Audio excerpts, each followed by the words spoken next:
Hello viewers, today I will be talking on positive freedom. In the first part of the freedom, that is negative freedom, I told that how the concept of negative freedom played a very important historical role. It proved instrumental in the establishment of capitalist system in Europe. But by the middle of the 19th century, it became evident that the capitalist system supported by negative freedom had brought about miserable conditions for workers and consumers. The appalling disparities of wealth and power, mounting oppression, exploitation and injustice in society demonstrated contradictions in this concept of freedom. So, this concept of negative freedom supported by capitalism led to grave inequalities in the society and oppression of the workers, the weaker sections of the society. The freedom of the employers to hire and fire workers at their own will created a sense of insecurity, led to high level of unemployment and forced them to live under conditions of abject poverty and inhuman conditions. So, it actually made a mockery of the entire freedom, and for this, against this, we find that humanist writers, socialist, Marxist and positive liberals came forward to demand a new and a broad meaning of liberty. They argued that this negative freedom which I already talked about, that is non-interventionist policy of the state, particularly in the economic sphere, is not compatible with liberty as a universal principle. Liberty of some at the cost of majority is not compatible with liberty as a universal principle. So, the system of or situation of capitalism inherent in negative freedom was sought to be rectified by these positive liberals or humanist writers by the mechanism of welfare state. So, they modified the negative or the weaknesses of the negative freedom by rectifying it and adding a more positive role of the state in the form of a welfare state. And who was the champion or the main pioneer of this positive freedom? The same J.S. Mill, who earlier espoused the cause of negative freedom, now he himself introduced the concept of positive liberty and consequent transition from negative liberalism to positive liberalism. Earlier, as I already told you, James Stuart Mill, he defended laissez-faire individualism, but when its weaknesses started coming on fore, in the light of those weaknesses and the new socio-economic realities, he proceeded to modify it. He was the first prominent liberal thinker who realized that working class were being deprived of their due share in the capitalist economy based on laissez-faire individualism, and therefore, this non-intervention policy of the state should no longer be tolerated, and he discovered an area where state intervention could be justified. So, for that, to balance freedom with the role of the state, he brought out a distinction between two types of action. One was self-regarding action, whereby he gave exclusive freedom of conduct to individual in those areas unless and until he is acting as against his own or it is self-detrimental to him only. And the other category of actions or area was the other regarding action, whereby state should come to the rescue of the individual, or the society or the community should be coerced to act in the interest of the society.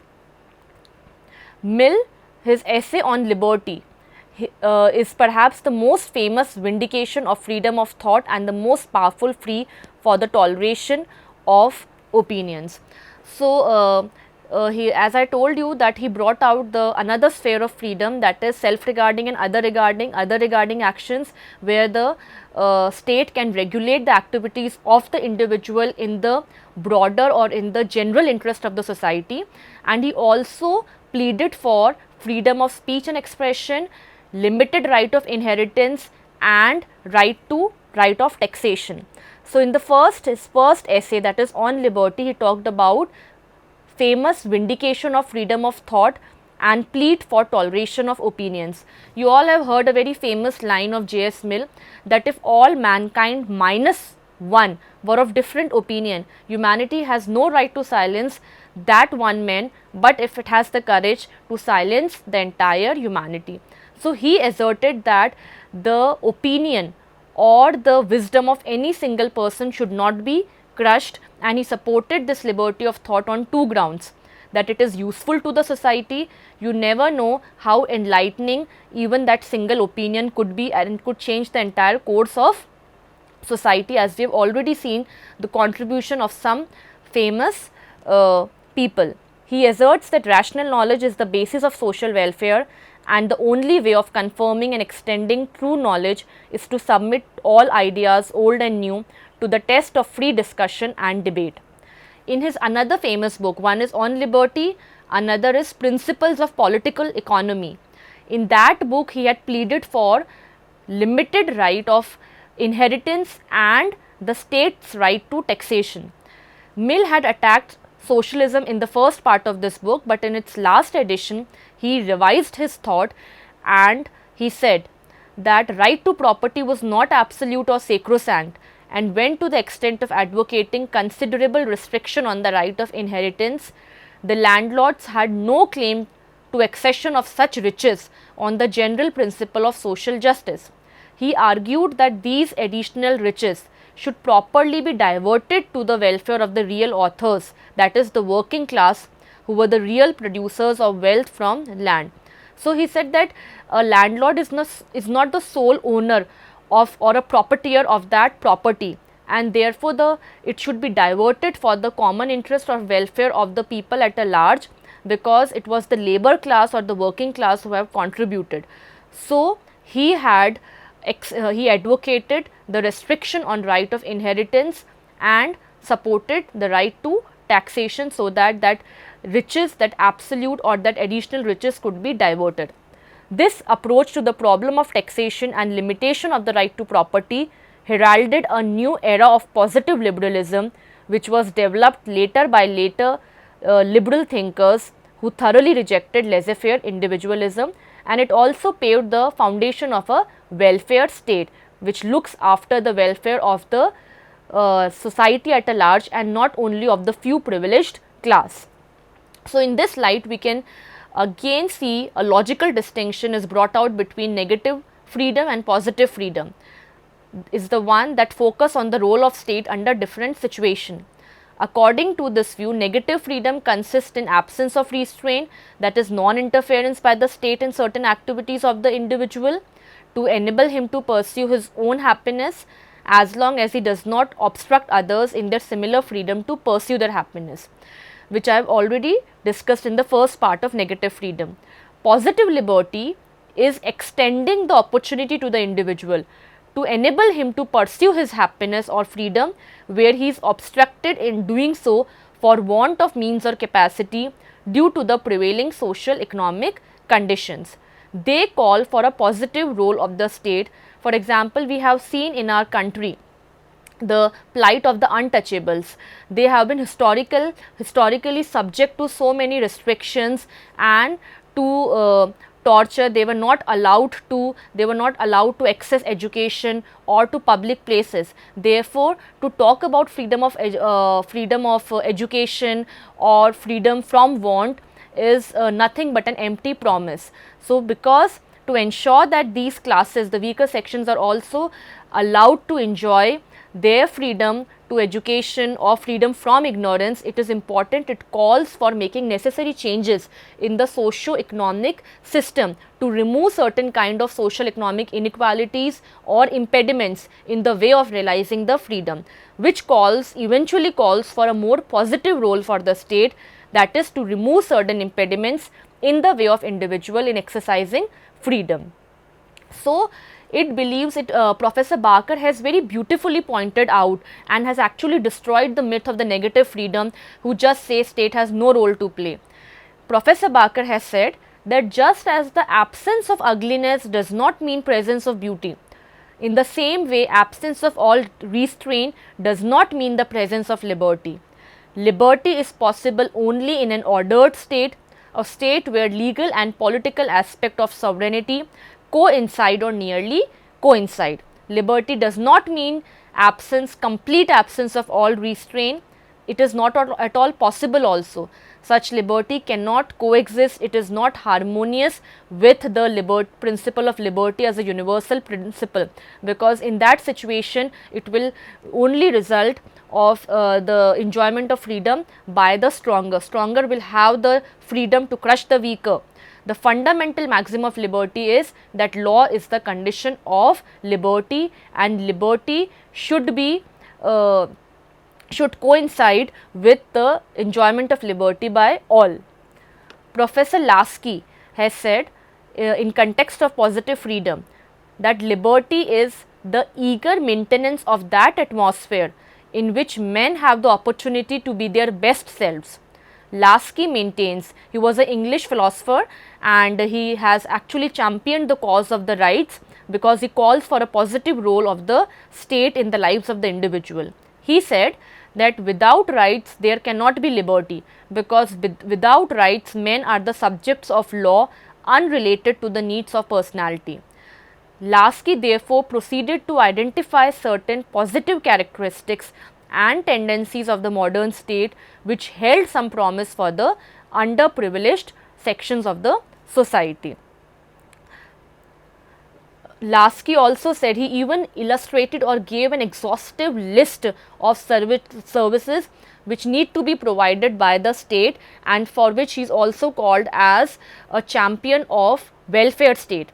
Lasky proceeds: health, education, housing, social insurance, the regulation of hours and wages in industry, the control of factory conditions, the provision of meals for poor school children are only outstanding example of the range. We may say that it is the outcome of a profound social conscience.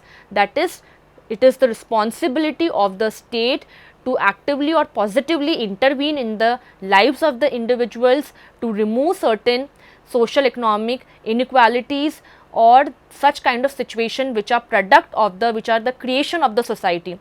For example, I told about Berlin's. He said that if a person cannot fly like a eagle or swim like a whale, society has nothing to do, because it all depends upon his capacity.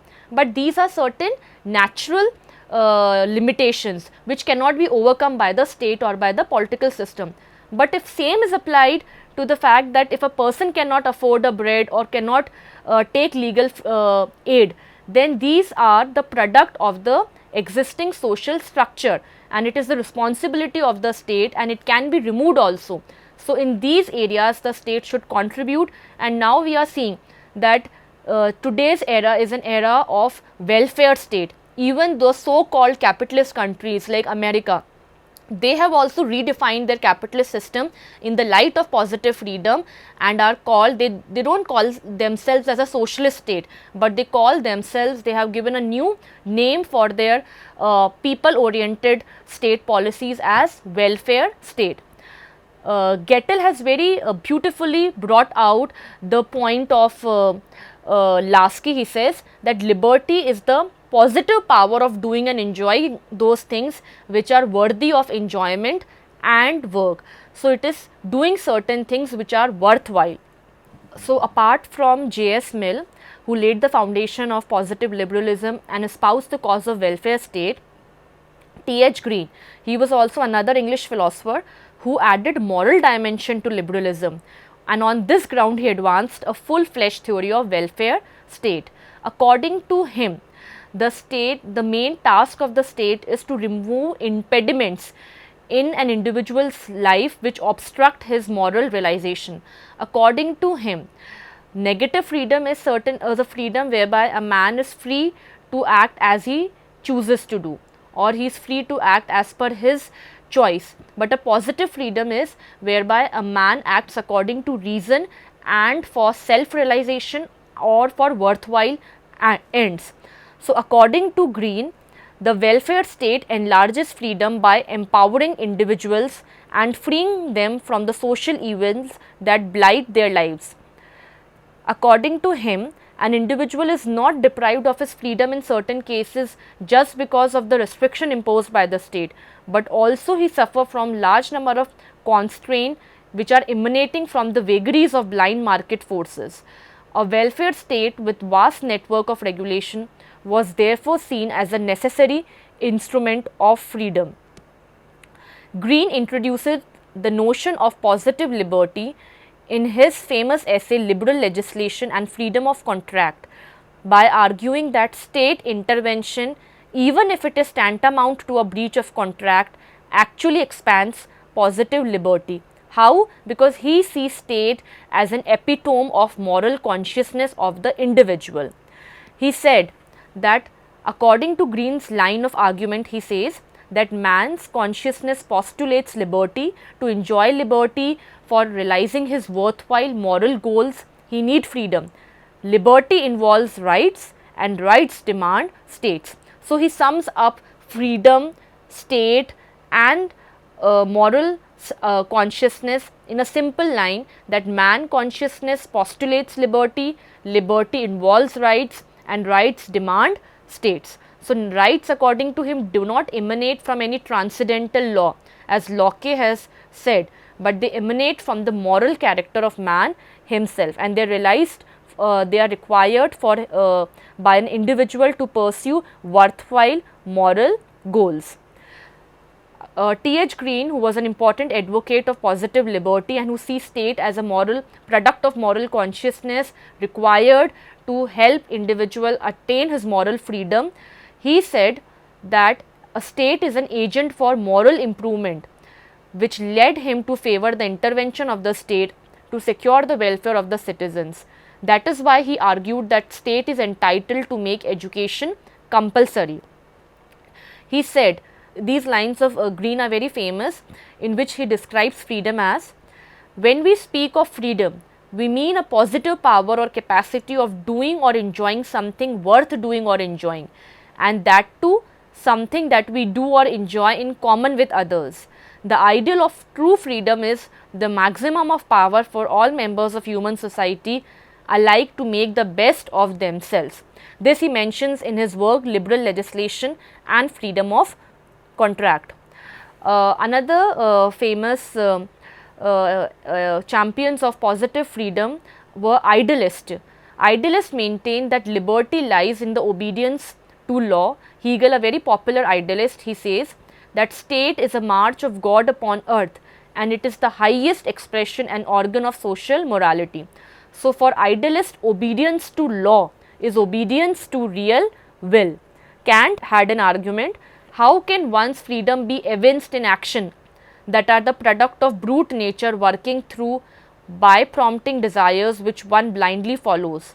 Instead, to count as free, one must choose or select among one's desire according to some rational principle that one has oneself endorsed. So, for all idealists, liberty lies in obeying law and obeying state authority because they view state as a moral agent or as a epitome of human or highest expression of human consciousness. So, apart from Green, Hegel, John Stuart Mill, we find Rousseau also supports positive freedom. Rousseau, of course, he believed that liberty in the state of nature was a great boon. People enjoyed freedom in the state of nature, but then when with the rise of emergence of the concept of property, there emerged conflict in the society, because when population increases, the treasures of the nature start depleting and it is no longer possible to enjoy that natural liberty as before. So, natural liberty now later is threatened because of changed circumstances. Men now have to consolidate their own force to save themselves. They therefore create the civil society to maintain their freedom. In this process of social contract, they created a state which represented the real will of all the individuals, which he calls as general will. Real will was something that was not against self interest, but it was something which catered to the welfare of the community as a whole. And he said, Rousseau said, that when man acts in the state, that is after the transition from state of nature to civil society, after social contract, men created a civilized state which is governed through general will. And he says that when man acts in the state against his own will under the direction of general will, people should not live in this fear that they have lost that natural liberty or that they are losing their freedom. But in fact, the constraint of this general will is instrumental for securing his larger and ultimate freedom, which reconciles freedom of each with freedom of all. Thus, Rousseau, in his typical style and a very famous line, Rousseau says that men can be forced to be free, because by respecting that general will, that by obeying that sovereign authority which Rousseau has created after, which people have created after social contract, men have not lost their freedom, but rather they have enlarged and expanded their freedom by giving the real meaning of freedom, which is represented by general will, which has reconciled the freedom of each with freedom of all. So, people are liberated through the obedience to law. Law is equated with the expression of the general will of the whole community. It is this understanding of freedom through obedience of to law that is captured in this line: man is born free, but everywhere he is in chains. A final conception of positive freedom linked the idea of liberty to the notion of personal autonomy and democracy. Liberty for Rousseau, if I say, is actually liberation from a state of unfreedom which comes into being with the emergence of civil and political society. So, he considers positive freedom as a collective venture and as freeing oneself from selfish motives towards a larger good for the entire group. So, positive freedom is anyways, it balances the liberty of freedom of one with freedom of all in the larger interest of the society by submission to authority, which is tasked with performing, with acting in the interest of the society and removing certain obstacles in which come in the way of the weaker sections of the society, the underprivileged, the oppressed and the suppressed class, by ensuring that this freedom is enjoyed by all, because the privileged class always want to maintain status quo. They are not ready to give away or to share their share of freedom. So, freedom ultimately means obedience to general will as told by Rousseau. Another philosopher who supported positive freedom was Marcuse. He advances an influential modern version of positive liberty. In his book Repressive Tolerance, he contends that though the Western capitalist democracies have removed the traditional obstacle to liberty, they have managed to stifle freedom and rationality by new forms of domination and repression. Now, what are the arguments which are brought about to support the case for positive freedom? One is that this view rightly recognizes that true development of man consists in the development of his powers as an integral part of society, whereas negative freedom we see, they see an individual as an atomized, as an alienated part of society, whereas positive freedom view individual as a part of the collective whole, or that he is like a part of a body, and which is where society is a very integral part of an individual's personality, and his true development consists in the development of his powers as an integral part of society itself. His ideas, aims and aspirations are not separate from the aspirations or the development of the society. It is argued that whenever man finds his social existence frustrating, he has a right to expect that the state would come to his rescue. There must be interference of the state to protect one against the interference by other individuals. This positive freedom liberals, they can only put this case of active role of the state only when they understand the real meaning of freedom, which is when an individual exercises his freedom as an integral part of the society. Freedom must be enjoyed by all. This is the baseline for positive freedom. Freedom may, however, require a system of planning, regulation and control. For example, John Rawls, he says that everyone should enjoy the widest liberty consistent with the liberty of all. This he interprets to mean that we must do what we can to ensure that even the least advantaged will enjoy freedom as a goal worth pursuing.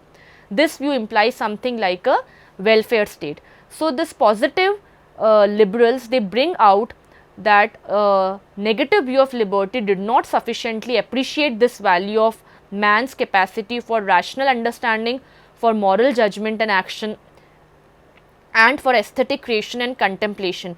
They only believe that man is a alienated, atomized part of society and should not be seen as a part, or that his interest can anytime reconcile or can be balanced with the society as a whole. John Locke maintains that in state of nature, people enjoyed their right to life, liberty and property, but it is absolutely incorrect, because it is only that the state which can guarantee the enjoyment of these rights by ensuring that no person or no stronger class or section of the society suppresses the liberty or freedom by ensuring or by guaranteeing the freedom to all. But there have been certain people or scholars who have questioned the positive freedom also, because they have this apprehension that any attack on freedom in the name of positive freedom can be justified in the name of real freedom. The state, general will, a class or a nation become super agencies. So, they believe that if we give or if we have so much of faith in the positive role of the state or in the state as represented by general will, then they can actually misuse that freedom also, or they can misuse their power and authority to become super agencies.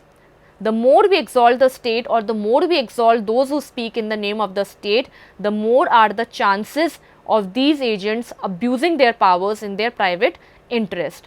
So, every state designation according to them, every state interference is not designed to increase liberty. So, they have warned and cautioned the individuals to be alert and vigilant.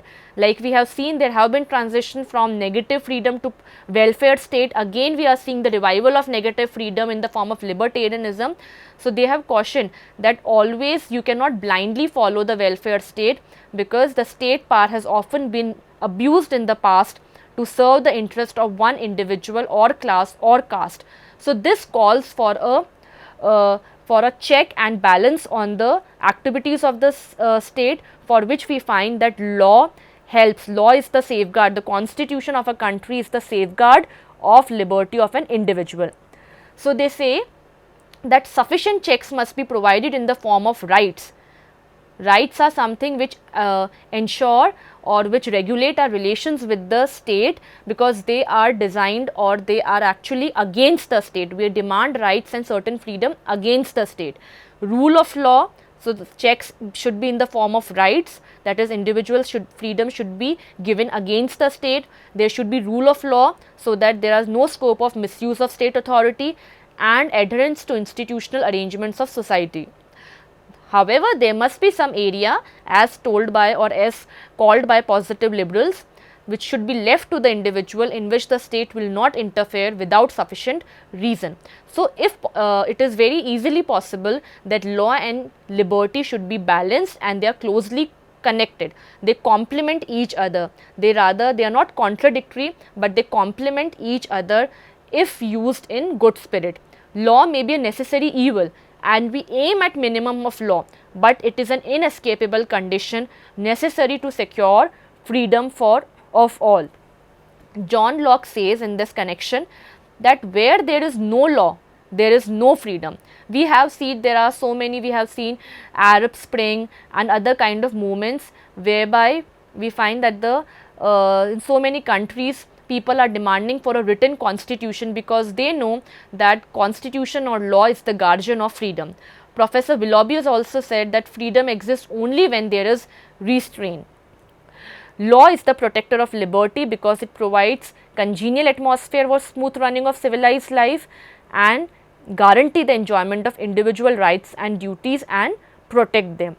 So, the safeguards of liberty are establishment of democracy, it can help in realizing positive freedom, constitution, fundamental rights, independent judiciary, decentralization of powers, economic security, rule of law, political education and eternal vigilance. So, these are the state or institutional mechanisms which are provided by the state and are designed by the state to guarantee positive freedom, so that freedom can be enjoyed by all and there is no scope or chance of misuse of state power. So, overall freedom, positive freedom calls for an active role of the state to guarantee freedom to be enjoyed by all rather than only by one particular section of the society which is strong. Thank you.